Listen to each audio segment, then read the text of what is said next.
Red news செய்திகளுக்காக நான் உங்கள் சதீஷ்குமார் ராஜகோபால். செங்குன்றம் ஜெயராம் நாயுடு மோகனாம்பாள் குடும்பத்தினர் சார்பில் திருப்பதிக்கு பாத யாத்திரை நடைபயணம் சென்றார்கள். சென்னை செங்குன்றம் நாரவாரிக்குப்பம் பேரூராட்சி திருவிக்க தெருவில் வசித்து வருபவர்கள் ஜெயராம் நாயுடு மோகனாம்பாள் குடும்பத்தினர்கள். தீவிர திருப்பதி ஏழுமலையான் பக்தரான இவர்கள் நீண்ட வருடங்களாக குடும்பத்துடன் திருப்பதி திருமலை தேவஸ்தானத்திற்கு நடைபயணமாக மலை ஏறி வருவதாக வேண்டுதல் வைத்திருந்தனர். அதனை நிறைவேற்றும் விதமாக கடந்த 30 நாட்களாக கடுமையாக விரதமிருந்து இன்று காலை செங்குன்றம் திருவிக்கு தெருவில் உள்ள அவர்களது இல்லத்தில் திருப்பதி ஏழுமலையானுக்கு பஜனை பாடல்களுடன் சிறப்பு பூஜைகள் செய்து தூப தீபாராதனை காண்பித்து ஏழுமலையானை வழிபட்டனர். பின்னர் அங்கிருந்து ஊர்வலமாக திருக்குடைகளுடன் நடந்து வந்து செங்குன்றம் பஜார் பகுதியில் உள்ள கோதண்டராமர் மற்றும் லட்சுமி அம்மன் கோவிலில் சாமி தரிசனம் செய்து 500க்கும் மேற்பட்டோருக்கு அன்னதானமும் பிரசாதமும் வழங்கினர்.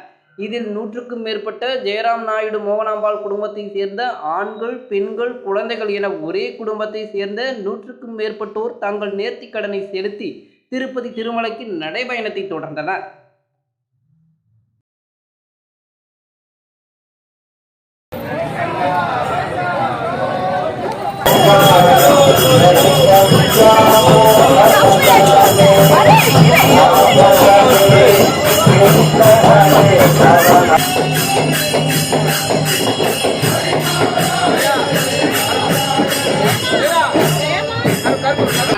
ஜோடியா கொடை வச்சுன்னு ஆல்பம் போட போறாங்க.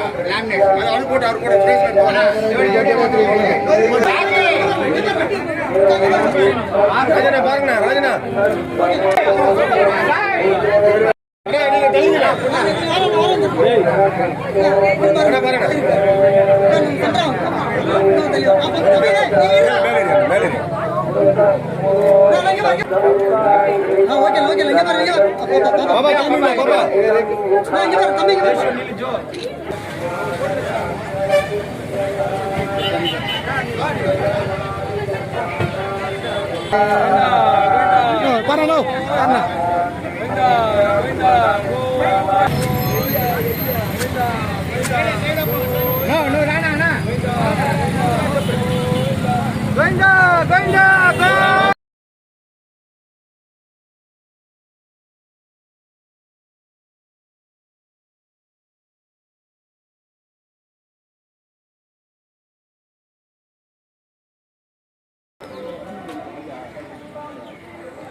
Hey,